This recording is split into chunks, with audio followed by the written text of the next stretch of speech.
الفاتحة إلى روح سيدنا وحبيبنا وشفينا رسول الله محمد بن عبد الله وعلى آله وأصحابه وأزواجه وذريته وأهل بيته أجمعين، خصوصا إلى روح سيدنا أحمد بن عيسى المحاجر الفقيه المقدم محمد بن علي معلوي وأصول وفروئهم، وإلى حضرة النبي محمد صلى الله عليه وآله وبارك وسلم. الفاتحة. أعوذ بالله من الشيطان الرجيم. بسم الله الرحمن الرحيم. الحمد لله رب العالمين الرحمن الرحيم مالك يوم الدين. إياك نعبد وإياك نستعين. اهدنا الصراط المستقيم صراط الذين أنعمت عليهم غير المغضوب عليهم ولا الضالين. آمين. السلام عليكم ورحمة الله وبركاته. Alhamdulillah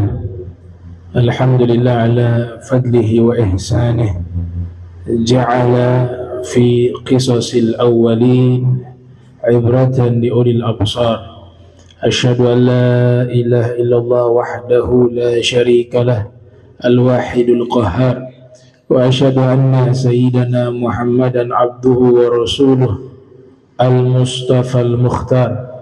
Wa sallallahu ala nabiyyina Muhammadin wa ala alihi wa ashabihi al-muhajirina minhum wal ansar, wa sallama tasliman kathiran ala al-istimrar. Amma ba'du. Subhanak la ilma lana illa ma 'allamtana innaka antal alimul hakim. Rabbi ishrah li sadri wa yassir li amrin wahlul 'uqdatan min lisani yafqahu qawli wasadid lisani wahdi qalbi bihaqqi sayyidina Muhammadin sallallahu alaihi wa alihi wa barak wasallam. Ya man huwa fi uluwihi kain, ya man huwa fi fi'li hamid, ya man huwa fi majdihi matin. Allahumma akrimna binuril fahmi wa akhrijna min zulumatil wahmi warzuqna fahman nabiyyin wa hifdal mursalin wa ilhama malaikatil muqarrabin. Rabbana zidna ilman wa fahma wa aqla ya akramul akramin bihaqqi sayyidina Muhammadin khatamil anbiya'i wal mursalin.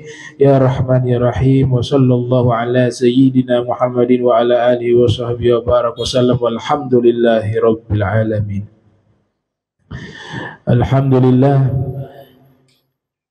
atas seluruh nikmat Allah, salawat salam senantiasa tercurahkan kepada junjungan mulia Nabi tercinta Nabi Yuna Muhammad sallallahu alaihi wa alihi wa barak wasallam, beserta seluruh kerabat beliau, keluarga beliau dan sahabatnya.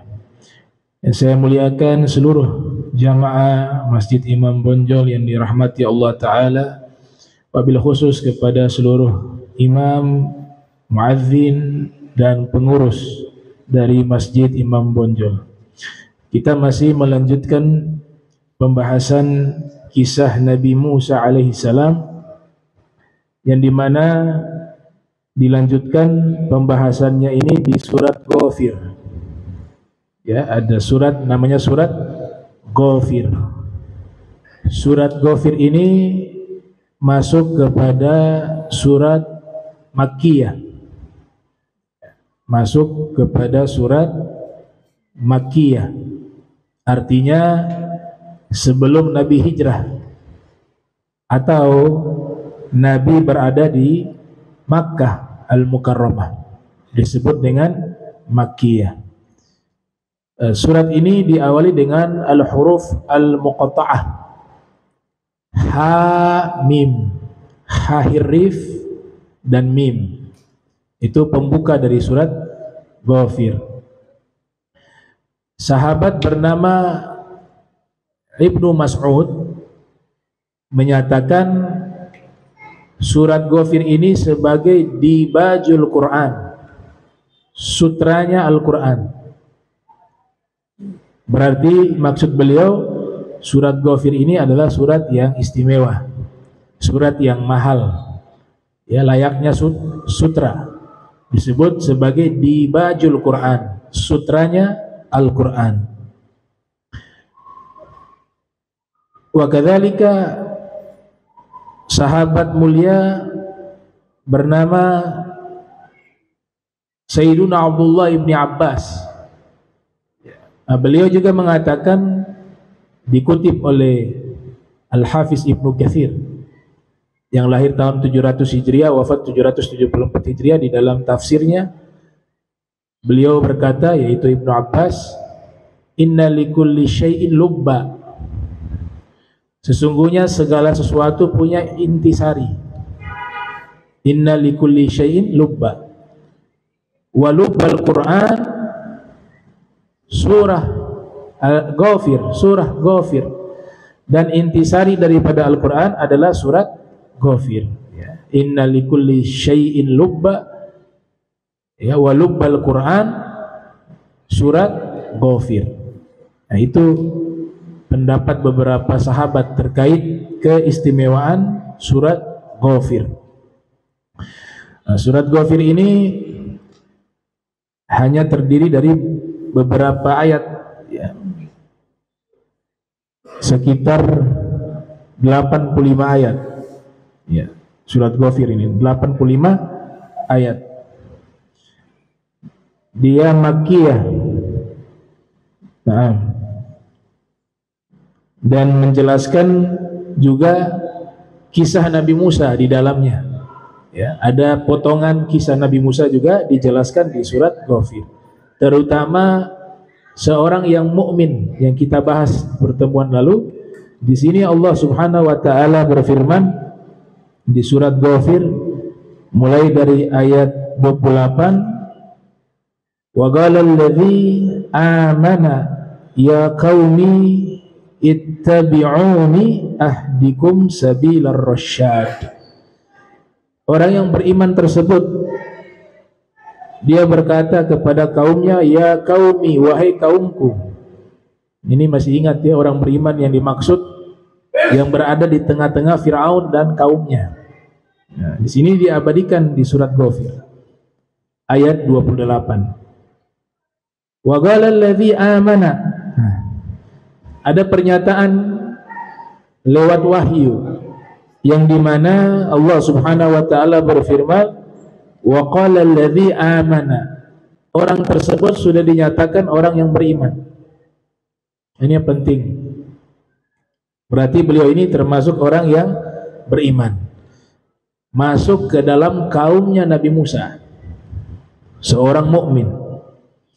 Ya qaumi, wahai kaumku, ittabi'uni ahdikum sabila rasyad, ikutilah diriku. Ini pernyataan juga menunjukkan beliau bukan hanya orang beriman, tapi juga orang berilmu. Karena mana mungkin disuruh mengikuti sedangkan orang yang diikuti tidak punya ilmu.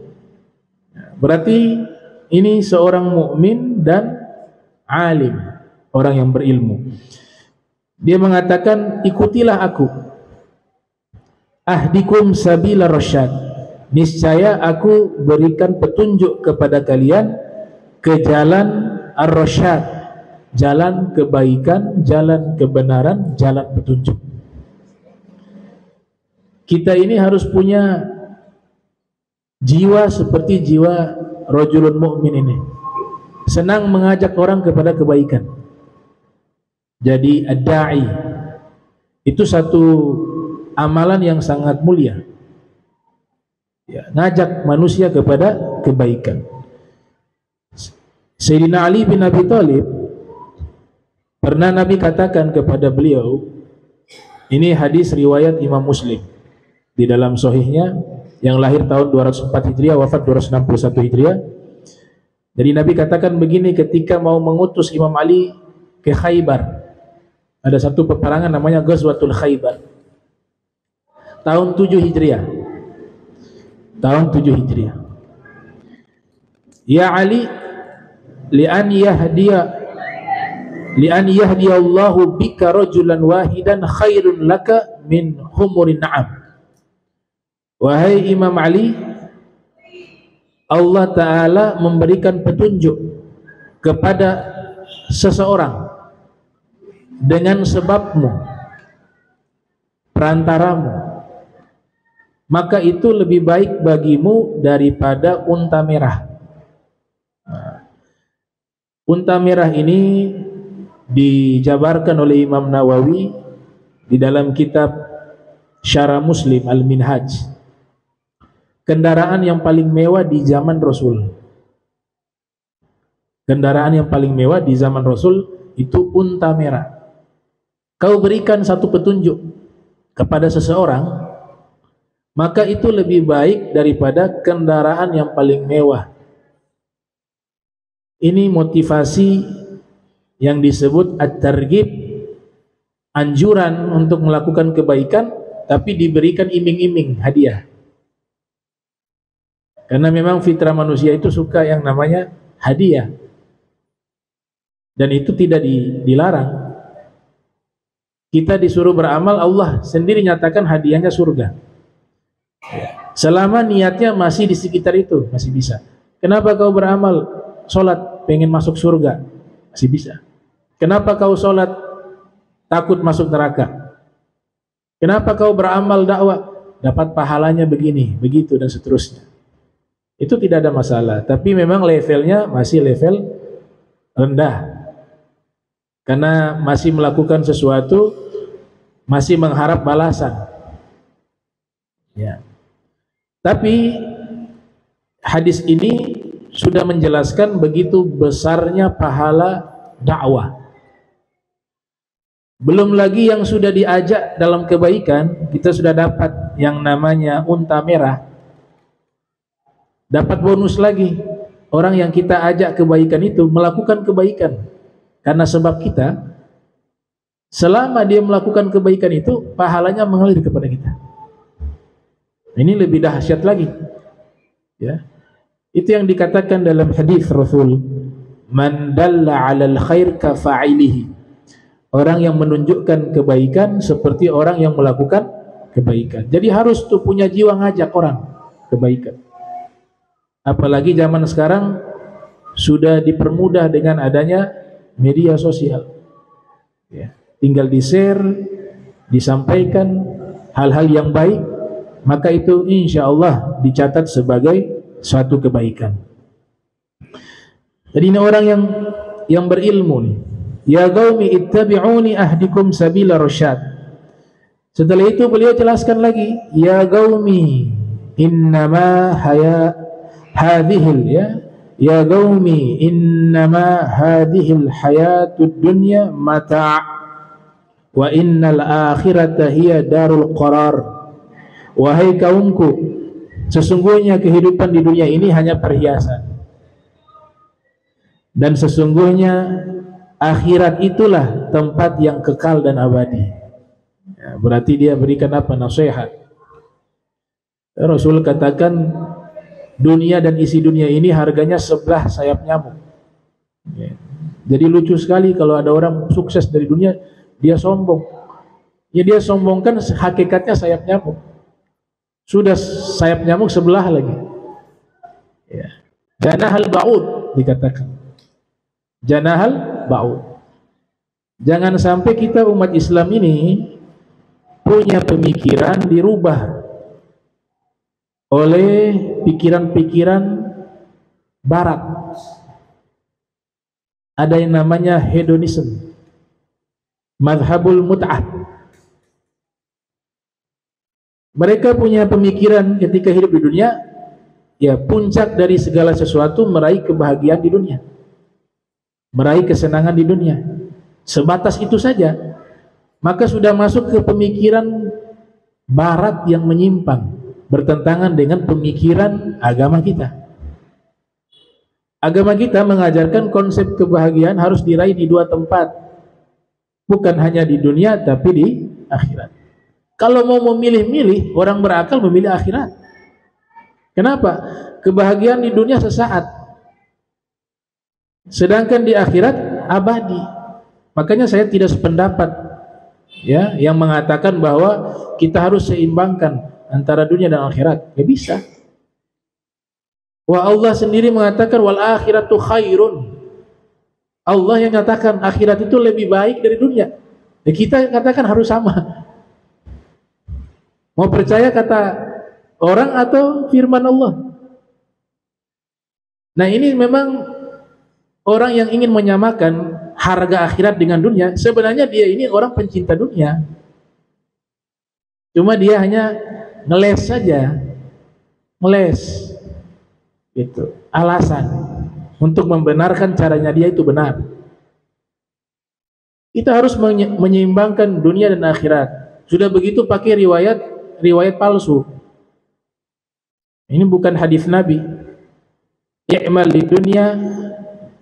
di dunyaka ka'annaka ta'ishu abada wa'mal li akhiratika ka'annaka tamutu goda. Beramallah untuk duniamu seakan-akan kau hidup selama-lamanya, dan beramallah untuk akhiratmu seakan-akan kau akan mati di besok hari. Hadza laisa min qaulin nabi. Ini bukan hadis Rasul. Bukan hadis Rasul. Sudah diteliti oleh Al-Imam Al-Muhaddis Sayyid Abdullah bin Muhammad bin Siddiq Al-Ghumari dalam kitab Mawsu'at beliau, ensiklopedia beliau. Beliau mengatakan hadza laisa min qaulin nabi. Ini bukan sabdanya Nabi. Kalau sabdanya Nabi selalu cenderung kepada akhirat. Gak pernah Nabi itu mengagung-agungkan yang namanya dunia, apalagi menyeimbangkan antara dunia dan akhirat. Akhirat dan dunia dua hal yang penting, tapi harus diprioritaskan akhirat, begitu yang benar. Dua-duanya penting, tapi kalau membanding-bandingkan akhirat lebih penting. Karena dalam Al-Quran juga dikatakan wala tansa nasibaka minad dunya. Jangan kau lupakan bagian kamu dari dunia. Ya, berarti penting juga. Tapi yang saya maksud di sini, harusnya kita memikirkan yang jauh lebih penting lagi, yaitu akhirat. Sehingga yang kita lakukan di dunia semuanya baik. Kalau konsep dunia dan akhirat itu sama, pasti akan terjerumus kepada hal-hal yang tidak baik. Pasti itu. Karena Allah yang katakan akhirat lebih baik. Kehidupan yang sesaat dengan kehidupan yang kekal, sebenarnya kehidupan yang disebut kehidupan itu yang kekal atau yang sesaat? Yang kekal. Oh, berarti itulah hidup. Kalau yang di sini namanya transit, bukan kehidupan. Ya. Ini hakikatnya bukan kehidupan, mampir. Konsep ini yang Nabi ajarkan. Kun fid dunya ka'annaka gharib aw 'abirus sabil. Posisikan dirimu di dunia seperti orang asing, turis. Turis itu kalau pergi kemana-mana dia gak tinggal di situ, dia hanya mampir sesaat. Tapi suatu saat tetap pulang, balik ke kampung halaman. Kampung halaman itu akhirat. Atau jadikan dirimu di dunia ini seperti orang yang menyeberangi jembatan. Ada tidak bangun rumah di tengah jembatan? Gak ada. Kalau ada orang bangun rumah di tengah jembatan, ini orang yang bodoh. Jembatan bukan tempat tinggal, tempat lewat. Inilah konsep yang dibangun oleh Nabi kita Muhammad SAW. Ya. Jadi bukan berarti melarang kita senang-senang di dunia. Selama itu halal, mubah, silakan. Gak boleh sesuatu yang halal, yang tidak haram, yang mubah kemudian kita haramkan, dosa. Tapi harus ingat, di sini bukan tujuan. Di sini bukan tujuan. Kita akan kembali ke kampung halaman yang sesungguhnya. Makanya buatlah biografi hidup kita diisi dengan kebaikan. Nah, orang yang punya konsep seimbang dunia akhirat pasti akan mengutamakan dunia. Gak ada tuh yang seimbang itu, sulit menakar seimbang itu bagaimana ukurannya juga susah. Toh hidup kita juga tanpa menyamakan kehidupan dunia akhirat, secara perhitungan akhirat kita itu hanya sedikit. Sholat saja sehari 5 waktu, majlis taklim 1 jam, baca Al-Quran sekian. Itu kalau dihitung 1 hari tetap kalah itu hitungan akhiratnya. Sudah kalah, mau seimbangkan lagi. Nah, jadi itu hanya ngeles saja orang-orang yang memang gak pedulikan urusan akhirat. Itu dari mereka semua. Ya, hedonisme. Tujuan hidup hanya kesenangan di dunia saja. Ini orang soleh, bisa dikatakan seorang wali min auliaillah. Mungkin sanad ilmunya langsung ke Nabi Musa. Orang-orang bisa jadi orang besar kalau berguru kepada ulama, aulia. Antum bisa bayangkan, bisa jadi orang besar. Subhanallah, rajul, gurunya Nabi. Dia lebih paham daripada kita. Padahal di zamannya itu, dunia itu tidak seperti sekarang. Dunia ribuan tahun yang lalu gak ada megah-megahnya, gak ada mewah-mewahnya, gak ada permainan-permainan yang melalaikan. Itu pun juga sudah diberikan wasiat tersebut, apalagi zaman sekarang yang penuh dengan kelalaian. Maka di sini dia ingatkan, wahai kaumku, sesungguhnya ini kehidupan dunia mata, hanya perhiasan. Wa innal akhirata hiya darul qarar, sesungguhnya di akhirat itulah tempat tinggal yang abadi. Khalidina fiha abada, wal akhiratu khairu wa abqa. Akhirat itu adalah kehidupan yang lebih baik dan paling kekal. Khalidina fiha abada, mereka kekal di dalamnya selama-lamanya, di dalam surga. Nah, itu kehidupan. Wa Imam Mawardi meriwayatkan, dunia ini fata morgana. Fata morgana itu kelihatan ada ketika dilihat, tapi kita menghampiri yang kita lihat itu seakan-akan ada air. Ternyata sampai di sana tidak ada.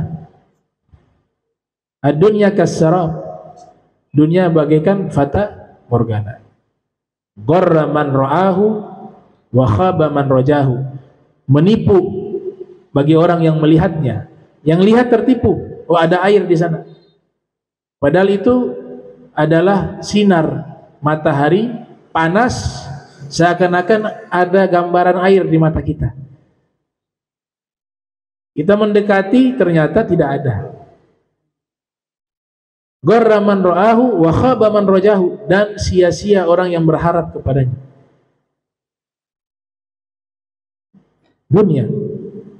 Dunia dari kata hina. Ya, kalau cinta jadinya hina. Diagung-agungkan, sukses nomor 1 di dunia ini. Yang dia agungkan sebelah sayap nyamuk. Orang gila kan? Orang gila. Mas, saya berhasil, sukses.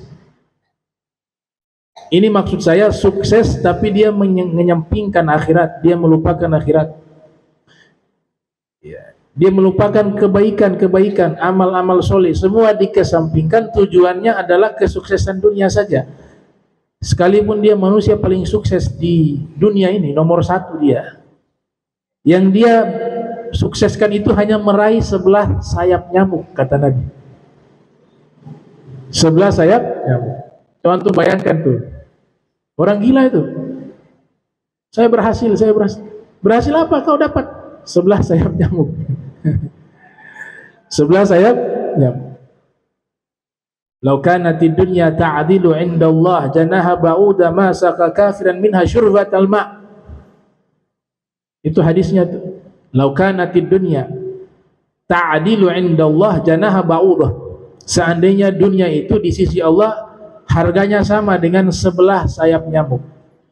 Kalau ahlul lughah memperdalam lagi, ba'udah itu ada yang menerjemahkan bukan nyamuk lagi, ada yang lebih kecil dari nyamuk. Kalau biasa kita sebut agas, lebih kecil lagi. Sudah begitu sebelah.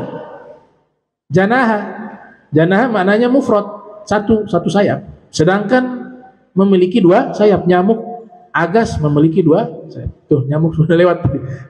Nyamuk lewat tepat. Nyamuk membenarkan tuh. Ya. Jadi lucu orang yang sombong dengan hartanya, sombong, sedangkan dia mengabaikan akhirat. Itu benar-benar tertipu dan tertipu. Dia menghabiskan puluhan tahun susah payah, sudah sukses, tidak digunakan untuk kebaikan, malahan dia tinggalkan semua kewajiban yang Allah wajibkan kepadanya hanya untuk mengejar sebelah sayap nyamuk. Sungguh bodohnya orang itu. Ini bahasa bukan dari saya, bahasa dari hadis Rasul. bahasa dari ayat Al-Quran. Dia katakan begitu. Ini dunia ini hanya perhiasan. Kalau mau hidup yang enak, akhirat. Lebih baik lagi jadi orang sukses dua-dua, itu lebih bagus kalau bisa. Jangan jadi orang ketiga. Sudah dunia gak sukses, akhirat berantakan. Ini paling sial-sialnya orang. Kalau mau hidup senang di dunia, perbaiki hubunganmu dengan Tuhan. Perbaiki hubunganmu dengan Allah. Ya, Zunal Misri mengatakan, man aslaha ma bainahu wa bainallah aslahullahu umura dunyahu wa akhirah. Wa akhirah.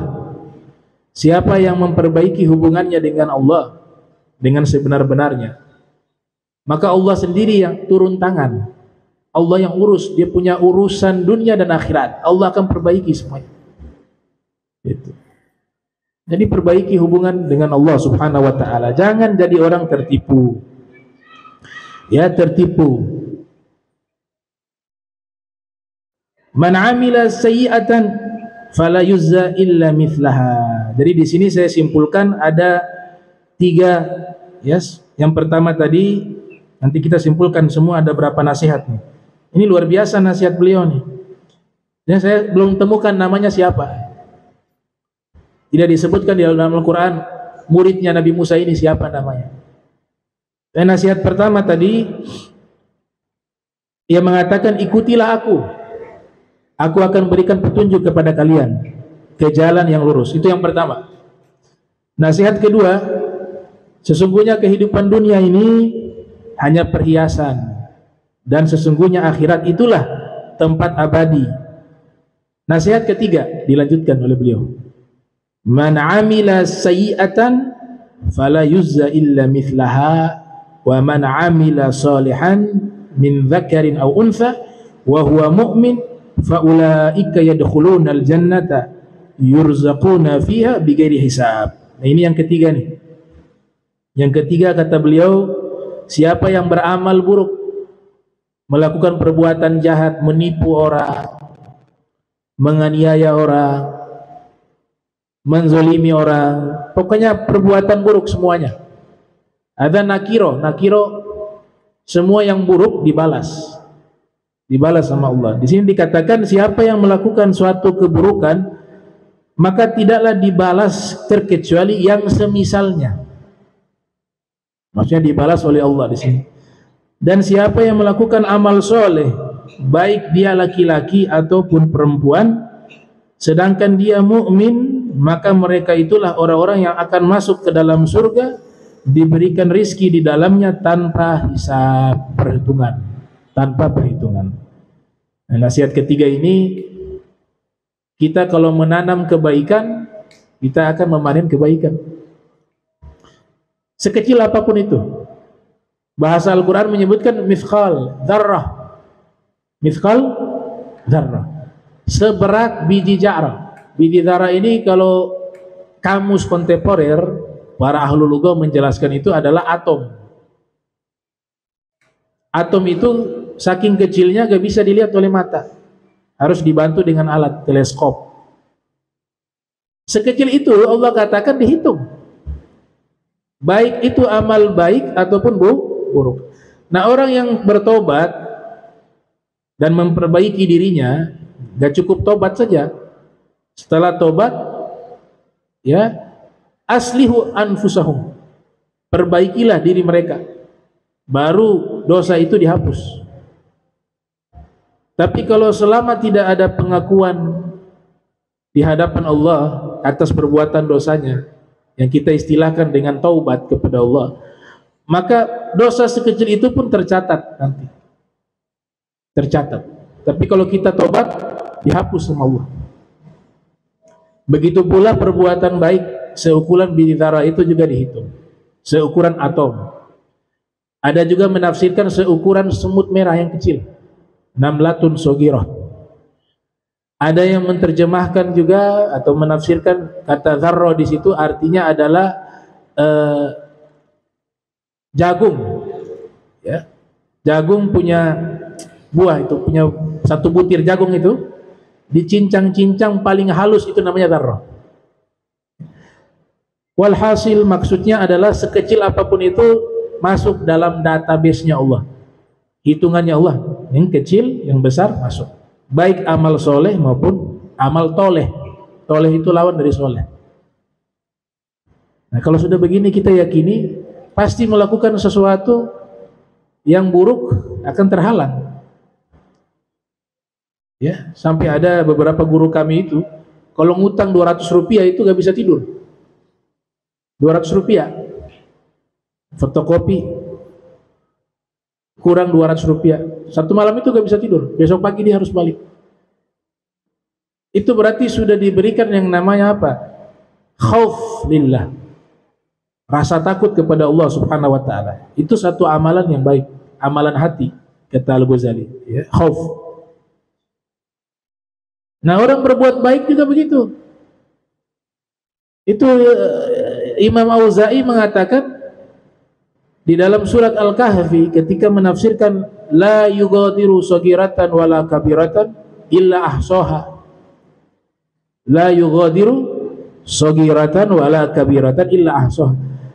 Sesuatu yang kecil dan besar tidak akan luput, semuanya dicatat oleh Allah, dihitung oleh Allah, disensus oleh Allah.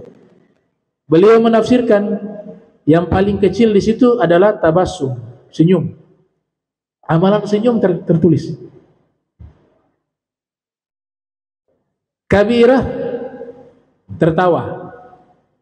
Jadi senyum dan tertawa juga terdata.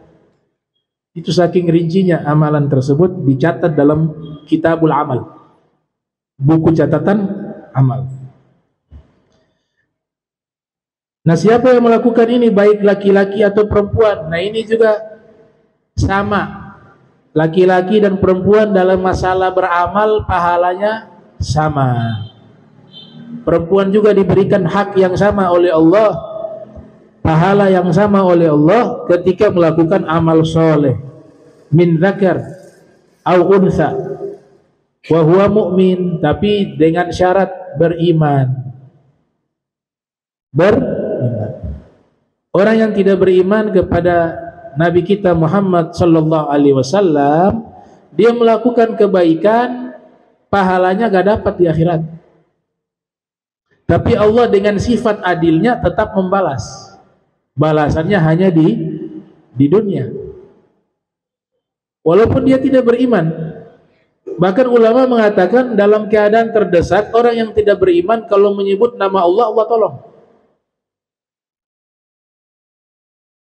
Dia di tengah lautan tenggelam, bukan orang beriman, tapi dia sebut nama Allah, ya Tuhan atau ya Allah. Ya, secara itu, saat itu juga Allah tolong. Nah kebaikan yang mereka lakukan, mereka gak dapat pahalanya di akhirat, tapi Allah lipat gandakan semuanya di dunia. Maka di sini syaratnya harus mukmin. Kalau mau pahala di akhirat, mukmin.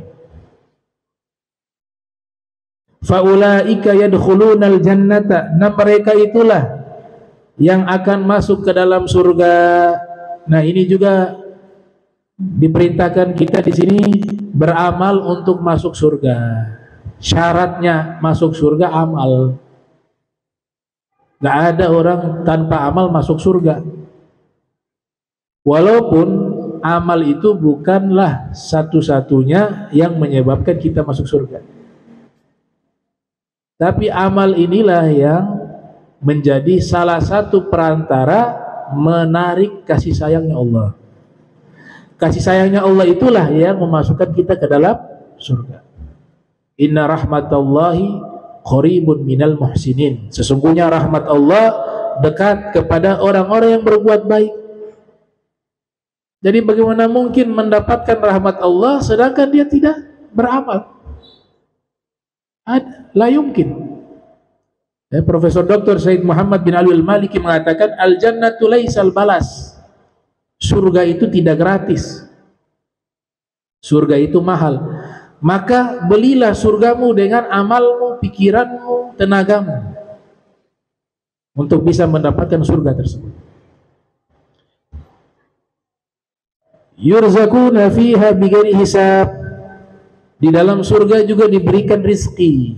Mereka diberikan rizki di dalamnya bighairi hisab, tanpa ada perhitungan.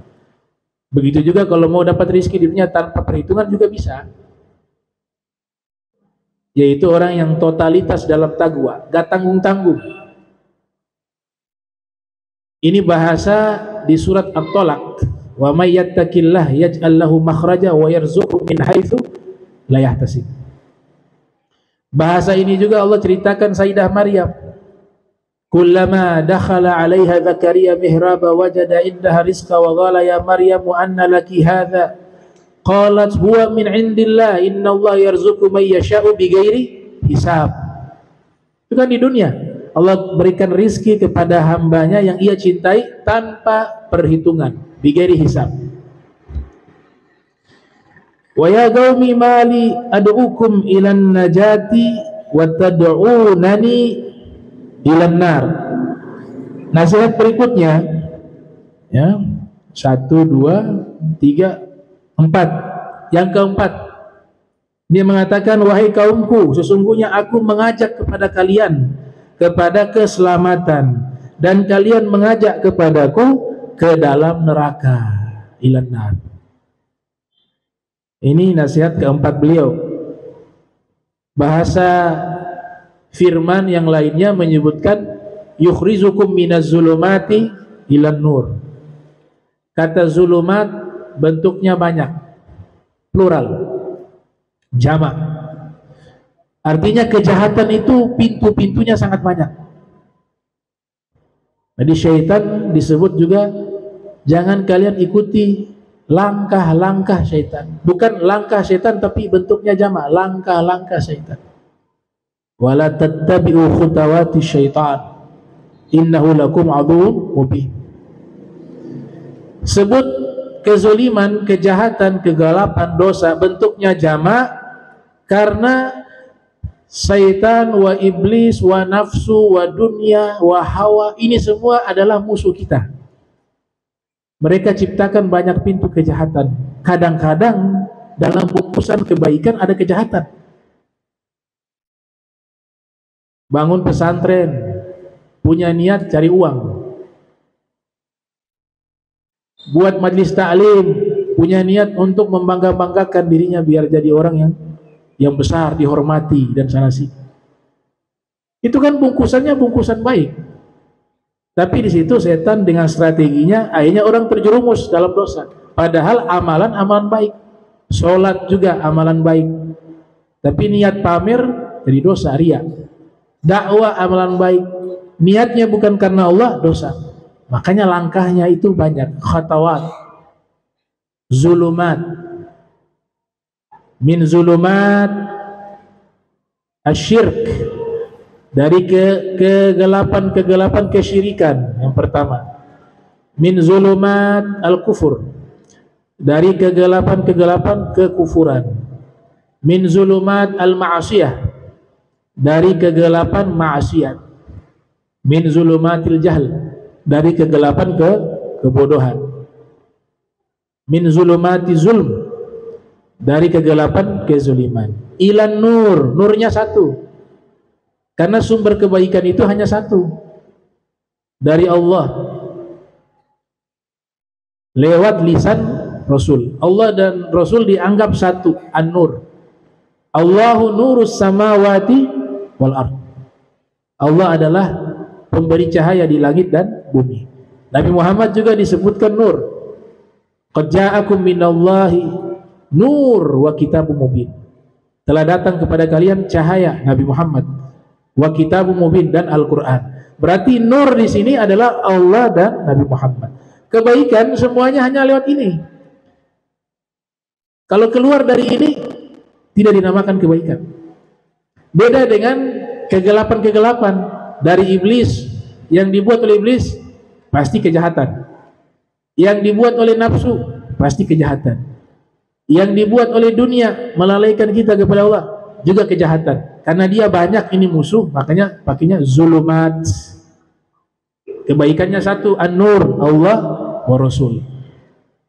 Ditafsirkan nur tauhid, cahaya tauhid. Nur al-iman, cahaya iman. Nur at-ta'ah, cahaya taat. Nur al-ilmi, cahaya ilmu. Ya. Ini cahaya semuanya.